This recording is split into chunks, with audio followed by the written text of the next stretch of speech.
Fights presented by Miller High Life from San Francisco. A 10-round lightweight showdown featuring Emanuel Augustus. The 26-year-old from Florida has 24 wins, 18 losses, 12 knockouts, but Emanuel Augustus is always in a good fight. He has taken on everybody, but the common thread, he loses when he steps up in competition. He is a guy that is a relentless attacker, someone who knows how to turn away from punches. In his last fight, a classic here on Friday Night Fights in July against Mickey Ward, second most punches thrown in a 10-round bout according to CompuBox. The two combined for 2,100 punches thrown. When the judges' cards were tallied, Mickey Ward would win a unanimous decision, but Burton says there's a silver lining. It really made me feel good because, you know, out of all the times that I've had these fights and I've basically fought the same style, you know, it's to get finally some recognition over the things that I can do that people have been overlooking. So, I mean, I feel great about it. People finally see that, hey, you know, that Emanuel can fight. Tonight, Burton gets another tough competitor. Leonard Dorin represented Romania in 2 separate Olympic Games, winning bronze in '92 and '96. 18-0, 7 knockouts. His style is that to come right at his opponents, forcing the action, pressing the action. Mix that with Augustus, and you could get a fight with a lot of punches thrown. Dorin sizes up Augustus tonight. I saw Burton a couple times on TV, and I like his style. We can prepare nothing for him because all the time he's change, he's do something else, and you have to be in good shape all the time for the guy like him. It's not the record that makes the fighter, it's the fighter that makes the record. And since everybody's saying that I'm the best one, I'm best 24 out of whatever, then what exactly does that mean? Can I beat somebody who's 18-0? Can I beat somebody that's 20-0? Can I beat somebody who's 25-0? Well, we'll see. Now time for the strategy in Atlas's world. If Leonard Dorin is to seize tonight's fight from Emanuel Augustus, his fight plan should make sure that he presses forward behind his jab. Dorin is a pressure fighter, always going forward. He must come in with his left, or else he'll allow Augustus to potshot him as he walks in. Land your best punching often. See if you can find a home for your potent left hook as your opponent steps back. Finally, you should punch as you bob and weave. You're good at moving your head as you come forward, but you must also punch in between. Bottom line, make him miss, make him pay. And coming off his tremendous performance against Mickey Ward, Emanuel Augustus will try to do in Dorin. He should not lay on the ropes. Punch back. Emanuel, you need to impress the judges. Sometimes you're lazy and do just enough to get by. Stay in the middle of the ring where you can control the action. Get off the ropes. Punch, move your hands. Put punches together. Be busy. You can't win by just being a cutie. You must come to fight. And finally, jab. Box on the outside. You have the reach edge. Take advantage and keep the shorter arm Dorin outside where he is not as effective. That's the breakdown in Atlas's world. There is Emanuel Augustus. His parents finally married last year. And it's no longer Emanuel Burton. It's Emanuel Augustus. Emanuel has all the paperwork done, birth certificate and everything, but he still goes by Mr. Burton. Well, in that fight against Mickey Ward, it was a classic. 2,100 punches thrown. Burton and Ward, or Augustus and Ward, have become fast friends. In fact, Emanuel called Mickey Ward on Monday night and woke him up. They wished each other well down the line. A true mutual respect for each other after that great fight here on Friday Night Fights. Leonard the Lion Dorin, born in Romania, now fighting out of Montreal, 135.5 pounds, 18-0, 7 knockouts. He's had 3 weeks of preparation. His last 5 opponents, a winning percentage of 70%. And we saw him on Friday Night Fights last September in Canada, won a very close 10-round decision against Gary St. Clair. I had that fight even. California rules will be used for tonight's main event, as referee Bob Bird gives the instructions. No 3 knockdown rule, no standing 8 count. Referee or doctor may stop it. Fighter can be saved by the bell in the final round. Only accidental foul. They'll go to the scorecards after the start of the 4th round.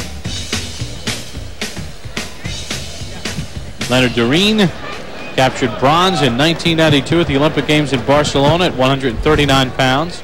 In 1996 in Atlanta, bronze medal at 132 pounds. Says he's finally made the transition mentally from European amateur to professional.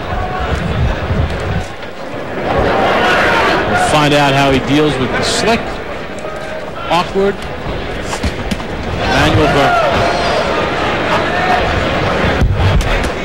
Dorin will always be doing what he's doing here, coming forward. The key is he better come forward, I believe, behind that jab. Well, we asked Augustus about the weight. No problem making 135. He says, but I just don't like the way I look. I look too skinny. He says, don't count me out of that 140-pound weight class. He's really lurking in 2 weight divisions. And he needs to get past that barrier of stepping up and doing just enough to lose. Which his last couple of fights he did, as we talked about, with Ward. Ward was just a little bit the better man. Well, the knockdown in the 9th round, too, was a key. Although one of the judges had it 98-90. I was watching a different fight that night. That was the judge that had it 10-7 in the 1st round with no knockdowns. Well, one thing Augustus is very aware of early in this fight, stay off those ropes. Every time he touches them, he makes a quick spin, and he gets off, as he does right there. He has to watch Burton when he's on the ropes. As we saw against Ward, Burton will sit on the ropes. He knows how to turn away from punches, take power off shots, and then counter on his own. You made the first boo-boo tonight, calling Augustus Burton. I'm glad you did it before me, because I know I'm going to wind up doing it. Either way, we know who you were talking about. The man in the purple. Should we call him by his nickname, Mr. Burton? All he needs to do is to make sure he stays off those ropes and does some work on the outside. He has much the longer reach. And the style of Dorin really fits into a short arm man. He has to be close to work. So before he gets close, Burton can really take advantage if he extends those arms. But you know what? Burton can fight inside and outside. So he probably won't take advantage of the outside as much as he should. He's such a warrior. He's such a battler. He'll let guys go in and fight their fight inside. You wonder if Burton or Augustus might lose interest a little bit. He's used to fighting in somebody's backyard, hostile crowd, hostile officials. That's a good point. It's a neutral site.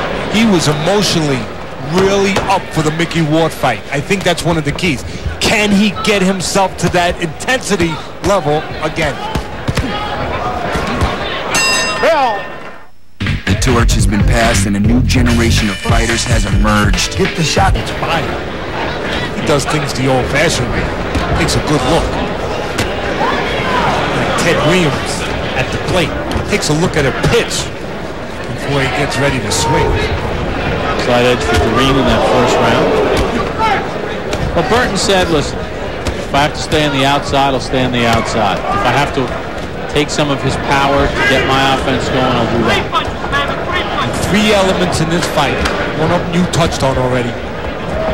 Sometimes, through a lot of his career, Augustus has come to do enough to get by. The last fight with Ward, he came to fight. Can he get up to that kind of emotional level again? Another element, there's no doubt about it, Augustus has been in with a much better competition. He's even been in with better guys, arguably, than Leonard Dorin. Augustus has been in with 2 world champions, many undefeated prospects. So he knows he can fight at this level. But the final element, how much did that Ward fight take out of him? How much did they leave up in New Hampshire? Pick him up, Dorin. Pick him up, pick him up, pick him up. And again, how emotional is Burton for this fight?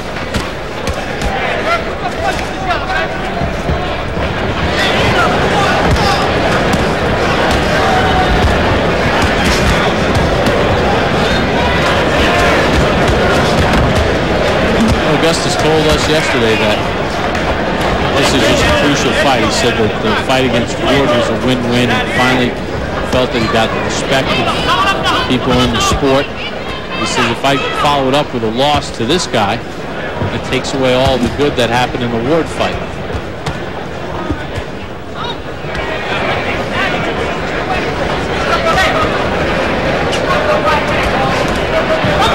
Augustus is touching Dorin with just easy punches.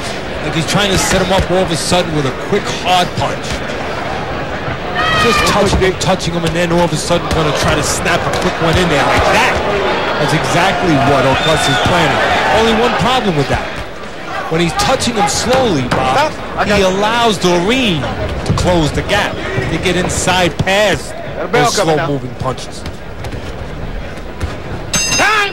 Well, there's the bell to end round number 2 with Emanuel Augustus and Leonard Dorin. Well, tomorrow night, 3,000 miles away in New York City, middleweight championship. Bernard Hopkins, Felix Trinidad will give out predictions.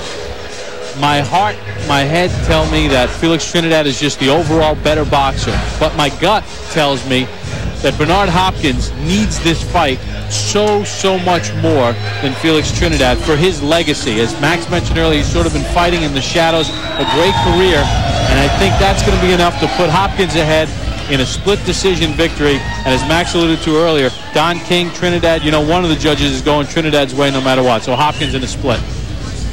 This is a fight that's intriguing, no doubt about it, very interesting, because you really can make a case for both guys. You can't always do that. I'm going to have to go with Trinidad because I think I know more about Trinidad than I know about Hopkins. I know he's been a middleweight champ for 8 years. I know all that. But I haven't seen him in the situations that I've seen Trinidad in the kind of fights. I'm not talking about just Eccles and those guys, but in the kind of fights with the kind of talent that Trinidad has been in, and in the positions that Trinidad has been in and has gotten off the floor and pulled himself together and kept his title. If Hopkins gets in that position, I'm not saying he will perform well, but I'm not as sure about what he'll do as I am about the other guy. Well, Emanuel Augustus opening up a bit here in the 3rd round, and as you mentioned, he was throwing easy shots early. Now he's letting it rip. That was his plan. Exactly what his plan was. He's a spot fighter anyway. Watch your heads. And you would think Dorin would realize that. I'm sure that his team was prepared for that. Augustus is the kind of guy who can lull you into a false sense of security. He can go at a slow, casual pace, sometimes at no pace at all. Just go defensive. And all of a sudden, you put on. Stop! Those jets. Watch your head, both of you, okay? And all of a sudden, he'll start firing. Catch guys by surprise. When you have a spot fighter like Augustus in front of you, your job is to keep it at your pace. Not to slow down at his pace. Not to get lulled into that false sense. Because he's the kind of guy that knows how to change the pace. Yes, he is, Bob, exactly. And he will. He'll do it on you. He'll go slow. And he'll do that, too. He likes to entertain. He likes to have a little fun in it. Well, he says, I'm an entertainer. I'm a competitor. I want to match my skill against your skill. He has absolutely no animosity to any of them. But tonight, as I said, Augustus has been in with everybody.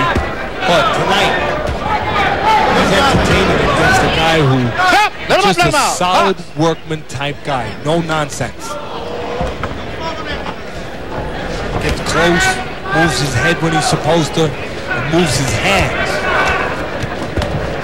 when he's in the right position. No frills kind of guy, Leonard Dorin. You're going to have spots. You're going to play around. Dorin's going to take advantage of those spots. When you're playing, Dorin's working. And that can carry rounds.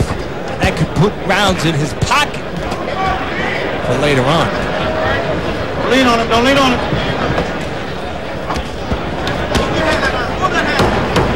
Well, Teddy and I gave you our picks on Trinidad Hopkins. I have Hopkins split decision win. Teddy has Trinidad winning the fight. And now it's time to get Brian and Max's opinions, guys.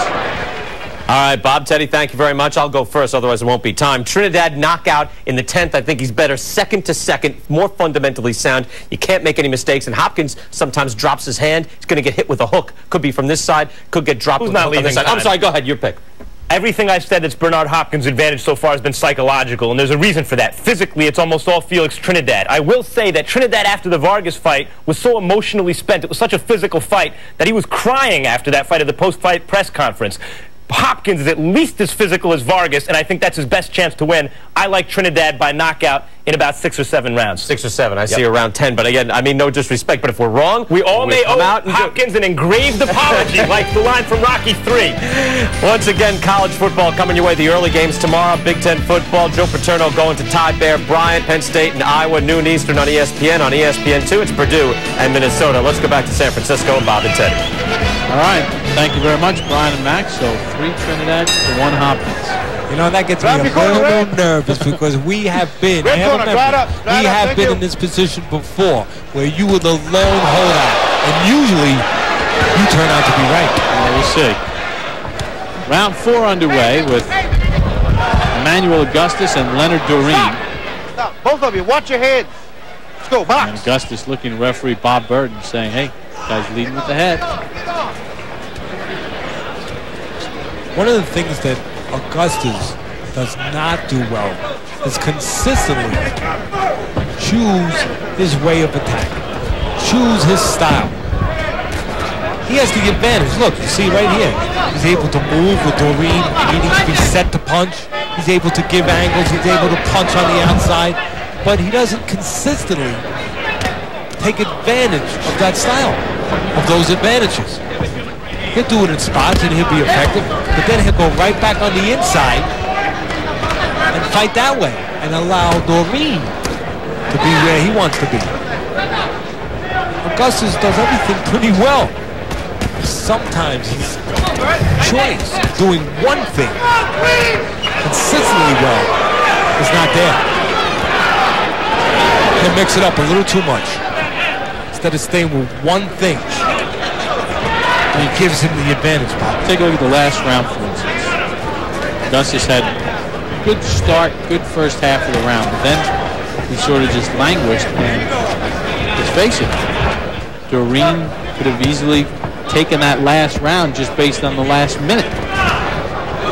That's probably why Burton loses a lot of close decisions. And I still think Burton would have been better served for this fight to have been in Montreal in front of 10,000 fans cheering for Dorin.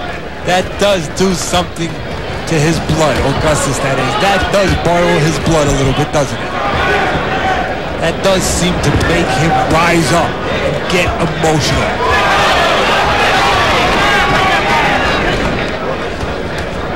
He fancies himself a road warrior. There's guys that do that. He gets up for that. Since 75% of this business is mental, not physical, that's what it takes to get him up, to motivate him, and to give him a cause. Well, maybe that's what he needs. Pick him up, dude. Pick him up. Again, what do we say? Augustus starts the round on the outside using his legs. You can see the problems he gave Dorin. But now he's right back inside,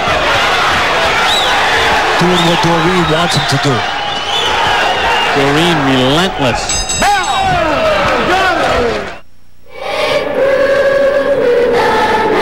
Now, how do I beat Trinidad when I have 4 edges to Hopkins? I think it's going to be a real tight fight. I think Hopkins is going to be winning the fight early on a slow starting Trinidad. But the intangibles, that's what I'm going on.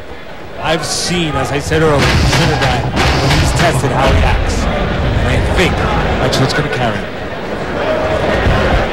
Well, round number 5 underway, and Emanuel Augustus got a tongue lashing from Nelson Lopez, his trainer, in between rounds 4 and 5. And said, you are just blowing it.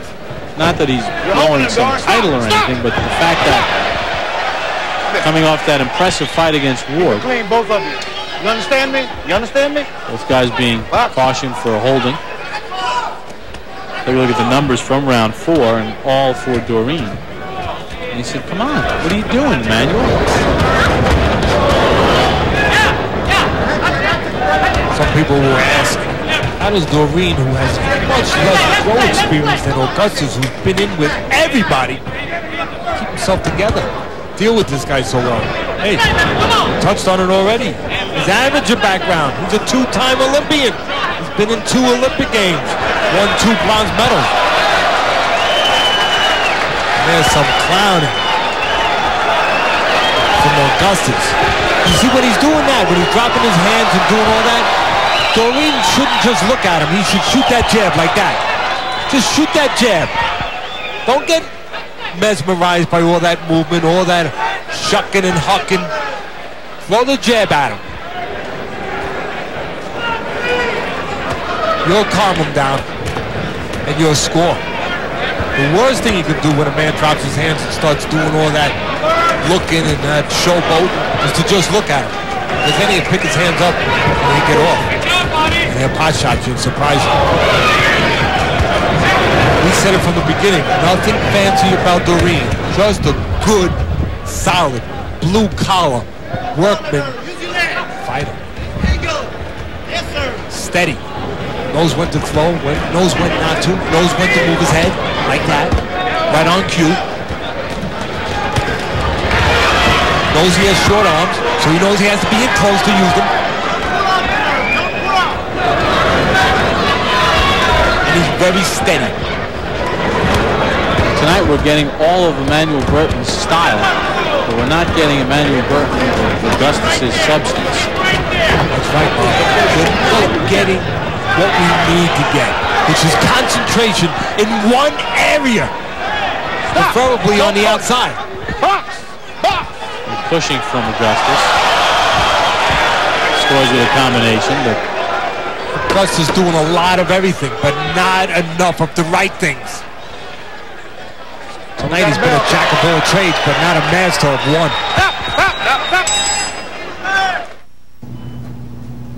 I'm going to tell you right now, you got to start doing something. I'm not going to wait until we get home for you to hear me. Meaning after we lose this fight. They got to get going. And you know what? Augustus responded with something very telling, very interesting, something you don't hear from the experienced Augustus too often. He said, I can't catch him. He's showing a crack, a frustration by making that statement. I can't catch him. But in the past, he would just keep throwing until he did catch the guy. In other words, tonight, he hasn't come as emotionally prepared. We talked about it. He hasn't come as emotionally prepared as he needed to be for this fight, where he was ready to lay out a fight plan, a battle plan, and to be busy, to be dedicated to that fight plan all the way through. He sounds like a guy who wanted to land a punch to make the night work for him. That's not how he usually is, and that is not how a pro needs to be.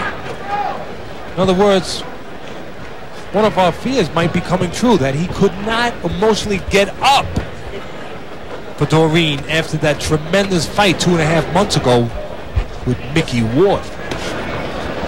And Augustus told us yesterday, figured he would be able to take Dorin out by the 6th round. See, that's a key. That's a key what he told you. He was looking for a knockout. He was looking to make the night easy.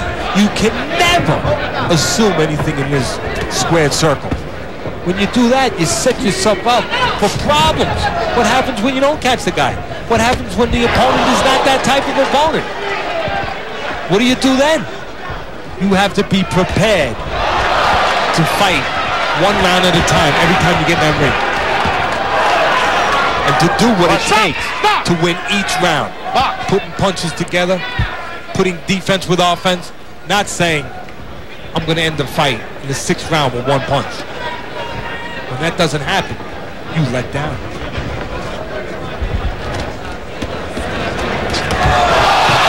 Burton gets caught off balance and gets tagged, or Augustus. Pick your guy, you got tagged. I know who you mean, partner. The guy who's been very, very erratic. again, Augustus does not know who he is today. Doesn't know who he is. Neither do we. He doesn't know if he's a guy who should be fighting inside or a guy who should be fighting on the outside. And it's showing. Well, for the Dorin camp, this fight is going just as they expected. Stay right in Burton's face. Round 6 in the books, and Leonard Dorin is controlling Emanuel Augustus.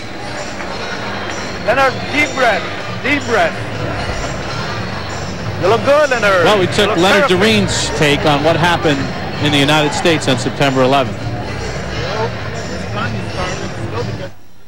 Am fost foarte speriat pentru copiii mei, pentru familia mea. My first reaction was I was scared. I wanted to go home. I was scared for myself and my family. But I calmed down once I saw the Americans taking control of the situation and handling the way they handled it. I really think they're going to take care of these terrorists, and there's going to be peace again. So far, Dorin controlling this fight.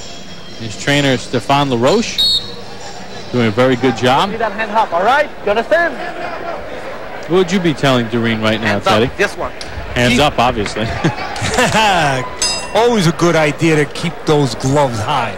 Keep doing what you're doing, kid. Fight your fight. Make Augustus continue fighting your fight. And step with Augustus as he pulls back, because Augustus will pull straight back with his hands down. And Dorin is always set on his feet to step with you and make you pay if you go straight back. You should never go straight back from your opponent, especially a guy like Dorin, who's square, who's ready to punch. You should go around the guy. Circle. Oh, you tied up, stop! Well, we wondered about Augustus's interest level. You would say to yourself, well, you would think he'd be sky high for this fight.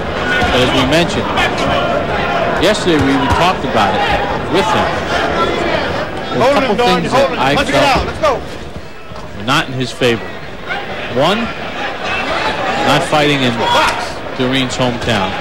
And two, he actually had like 3 weeks preparation. He knew who his opponent was. He's usually like 5-day notice guy. Let's go, guys. Let's go. Good points. And as I said, coming off that emotional, great fight with Mickey Ward. By the way, many promoters out there offered Mickey Ward a big payday. I hope so. I don't want to see some of this other stuff they give us. I'd rather see a fight with Mickey Ward and somebody like Arturo Gatti. So I hope they're working on it.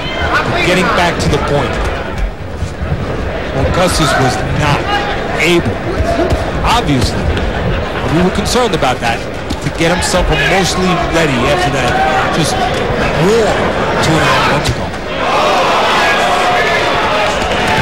The cut on the left eye of Dorin.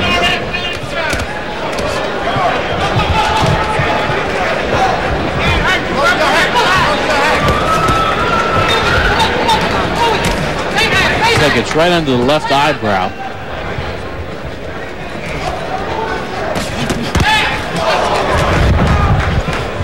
Dorin knows when to punch. Watch how he comes right back after Augustus misses. Every once in a while, Augustus will languish a little bit, pose a little bit. You know, wait for a receipt a little bit. Dorin does a lot of scoring, coming right back punching.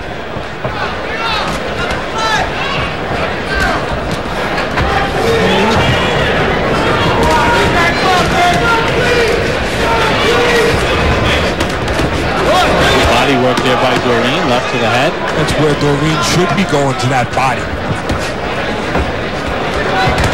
Excellent effort by Leonard Dorin, lackluster from Emanuel Augustus. Here's Brian and Max. I haven't seen Burton or Augustus now get hit that solidly, that often. I don't think 35 is a good weight for him. He doesn't like the way he looks. He looks drawn, and he's fighting that way. Meantime, on ESPN.com, we asked you who you liked in the fight, in the middleweight championship fight. And here's who you have so far. Trinidad by KO. More than half of you out there. We had over 23,000 voting.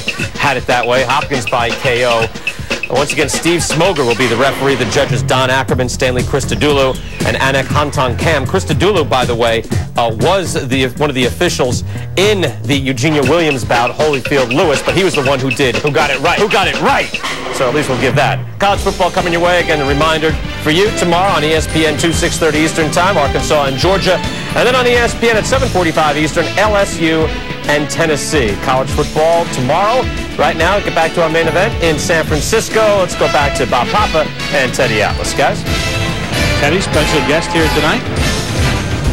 Yes, Carlos Palomino, the former WBC welterweight champion of the world, the fighter who lost his title to a great fighter, Wilfredo Benitez, three-time world champion, who happened to be training for that fight against Palomino. That fight was outdoors in Puerto Rico when Benitez, who was also the youngest champion of all time at 17 when he won the junior welterweight title, was able to win his second title against Palomino. Palomino, a good, solid fighter and an actor. That's right. Has done some acting work. I remember him in Don't lean on him. Don't lean on him. those old Taxi skits. Right. Stop. Tony Dancer. Watch his head. Tony Dancer from Taxi, also a former fighter. Well, looks right now, Teddy, that Emanuel Augustus is just kind of gliding along here. Going to take his 19th L. Just when you needed Emanuel Burton to show up, Emanuel Augustus comes into the building. At least Emanuel Burton from the last fight. We talked about many times. Mickey Ward, we believe, the fight of the year.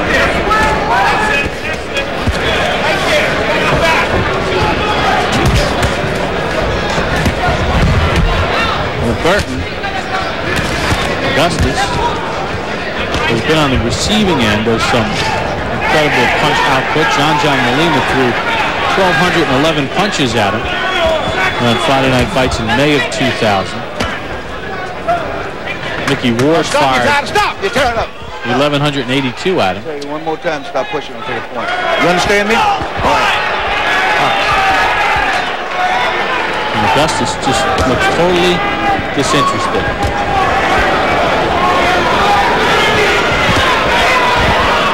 Max mentioned the weight. Good point.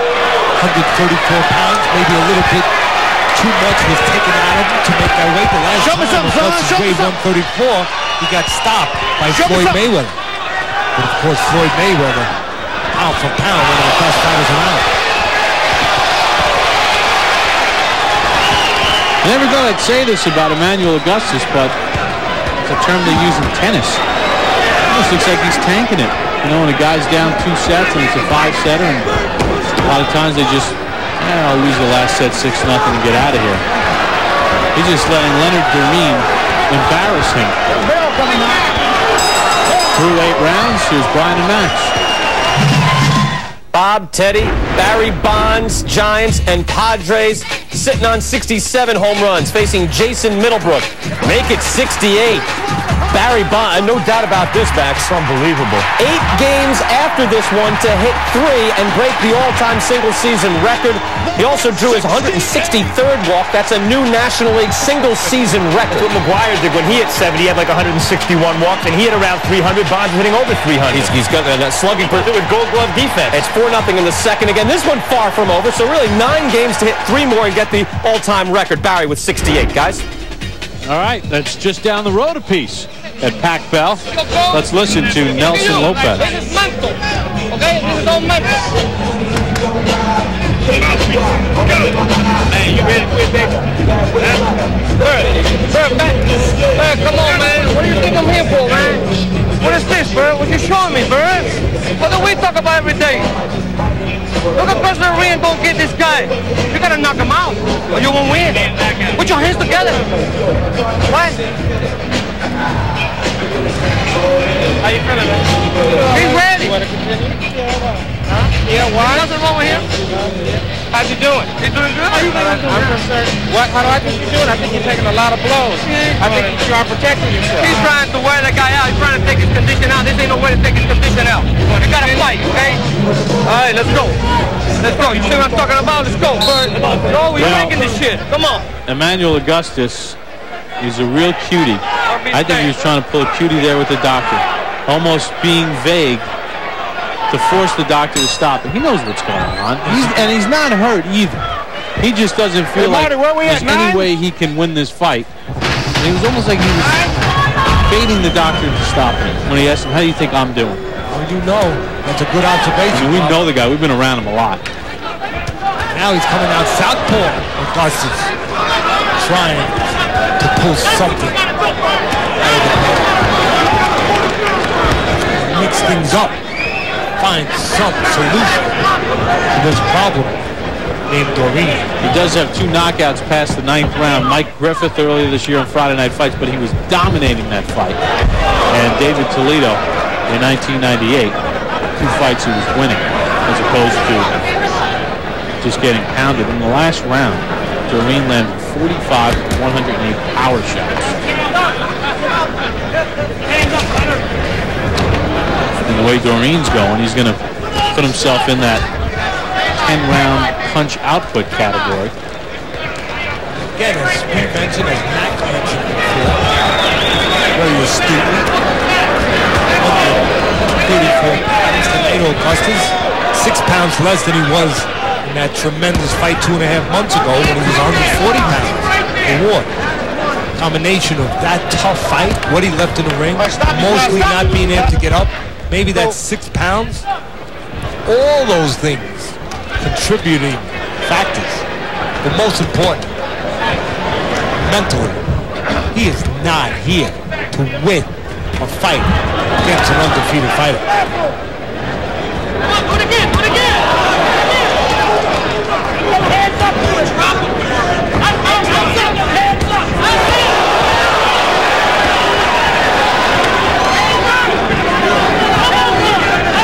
The spots, we talked about it, Augustus is a spot fighter. You have to be alert for those spots. Those spots came when there was a little distance there. And you would think that the southpaw style should not bother Dorin, considering the extensive amateur experience he had. You see a lot of southpaws in the amateur game. We've had about a 254 amateur fight for Dorin.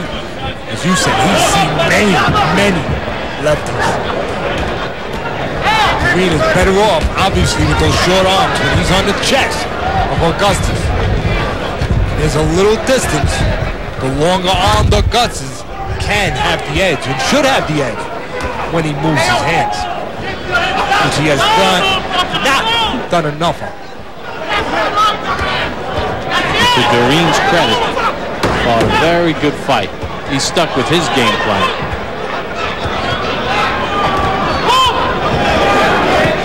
Augustus needs a miracle. As Leonard Dorin has thrown 912 punches through 9 rounds. According to the CompuBox records, the most ever thrown by a fighter in a 10-round fight was Kassim Uma. When Verno Phillips threw 1,333 on September the 7th of this year.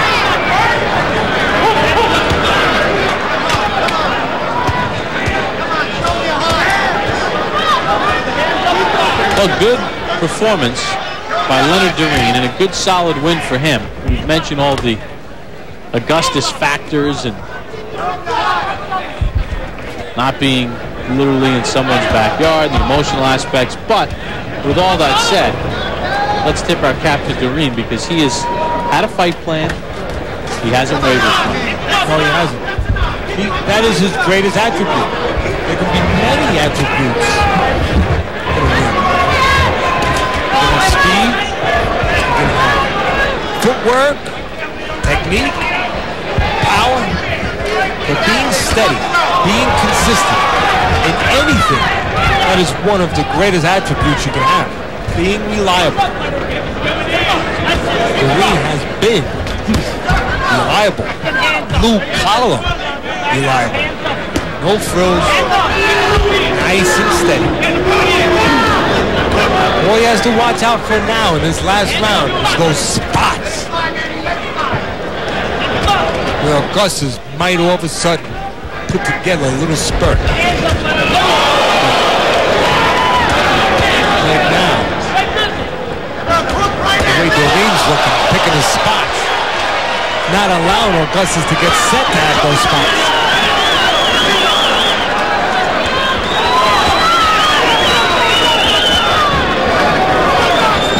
Well, we've always heard Emanuel Burton. Now Augustus tell us how he takes a lot of the power off the punches and makes guys miss with subtle movement.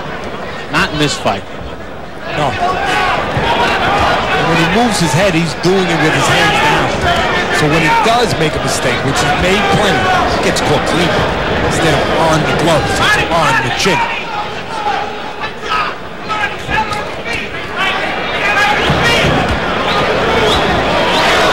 Augustus is a thoroughly beaten man. Looks physically worn out, emotionally worn out. He looked emotionally shot after the third round. Yes, he did. And a bellwether performance for Leonard Dorin as he is on his way to his 19th victory in 19 bouts. Excellent performance by the Lion, Leonard Dorin. Disappointing performance by Emanuel Augustus. We'll get the judges' scorecards after this timeout. You're watching Friday Night Fights on ESPN2. Dorin landed 228 of 885 power shots, dominating Emanuel Augustus. Teddy Atlas's scorecard reads as follows: 99-91. I had it the same. Here's the official cards with Jim Fitzgerald. Ladies and gentlemen, after 10 rounds of action, we have a unanimous decision. Judge at ringside, Jack Campbell scores the bout 100-90. Judge Marty Salmon scores the bout 99-90. And judge at ringside, Marshall Walker scores the bout 98-92 in favor of the winner by unanimous decision, Leo the Lion Dorin. Leonard Dorin, a unanimous decision victory against Emanuel Burton. Joaquin Gallardo, also a winner tonight. For Brian Kenny, Max Kellerman, Teddy Atlas, this is Bob Papa saying so long from San Francisco. The ISKA World Championship Karate coming up next here on ESPN2. Good night, everyone. Tonight, the weapons competition takes center stage. What began thousands of years ago as a need to fight efficiently with whatever tools were at hand has evolved into a very specialized art. Choose your weapon and then become one with it in a dangerous dance for a world championship.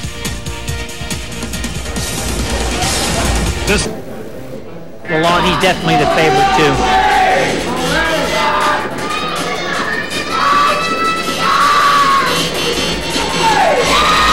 At this point in time, if he runs the type of form that he can run and has no mistakes, he should easily win this division. Not only is it fascinating just to watch him as he is tonight, but fans of the U.S. Open and the circuit have watched him grow up and watched him evolve and mature through the years. Yep.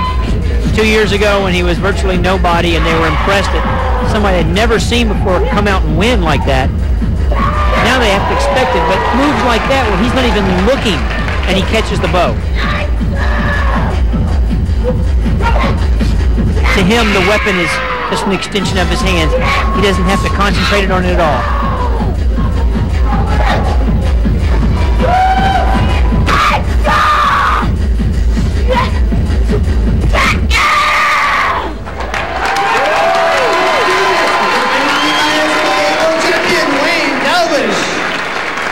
Putting a stake in the ground on I am Wayne and you must beat me to be a champion. Yeah, well, with moves like this, I mean, he's just so fast, and notice he doesn't watch the weapon. He doesn't even look at what the weapon is doing. He knows what the weapon's doing. Ladies and gentlemen, with a score of 49.95, I'm sorry, the 2001 U.S. Open 11 and under musical weapons forms world champion, Wayne Douglas. As expected, Wayne Douglas is this world champion in the youth musical weapons competition. Congratulations once again to him. What does he do with all the trophies? So many titles, 3 pounds from each other, from 105 to 108, and up to 4 pounds to 112, and so many titles at each weight that you practically have to be comatose not to have some sort of a title. And here's a closer look at Zolani Patello, who's held titles. The strawweight title is the one at 105, the lowest weight in boxing. I have no idea which body conferred that on him. He's trained by Vayuni Bungu, the former junior featherweight champion, who was stopped by Prince Ahmed a couple of years ago. And he too has been here for the best part of a month and has not had a chance to find any sparring.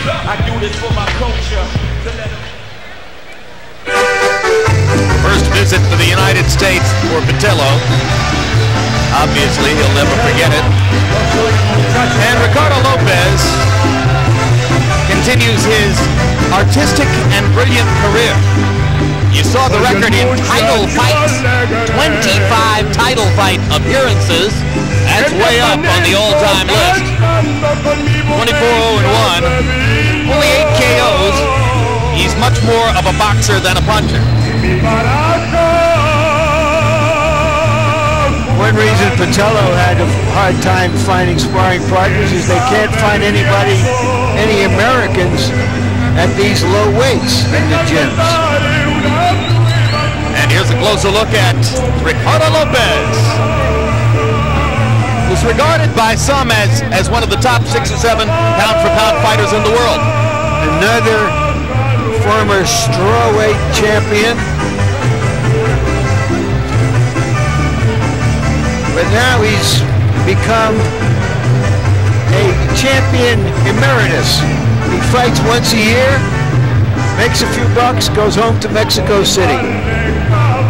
One stain on his record, he's never fought the best man in his division. Michael Carbajal, former American Olympian Chiquito Gonzalez. Those two fought each other in 2 wonderful fights. Let's hope this is a wonderful fight as we send it up to Jimmy Lennon Jr. for the official intros. Well, fans, at this time we present a World Championship attraction coming your way, brought to you courtesy of Don King Productions in association with Madison Square Garden, TVKO, Bally's Atlantic City, Caesars Atlantic City, and Budweiser, the undisputed king of beers. This bout coming away is sanctioned by the International Boxing Federation, the president, Hiawatha Knight, supervisor, Mahasan Scott, along with the New York State Athletic Commission. The chairman is Mel Southard. Our physicians at ringside tonight, Dr. Gerald Varlotta, Dr. William Lathan, and Dr. Richard Estrico. Our 3 judges scoring this bout from ringside: from Harlem, New York, George Colon; from Long Island, New York, Bob Gilson; and from Rivervale, New Jersey, Steve Weisfeld. And our referee in charge of this bout, working in this, his 145th and final world title bout, as tonight, ladies and gentlemen, he retires from the ring as one of the all-time great referees. Our 3rd man in the ring, Hall of Fame referee, Arthur Mercanti.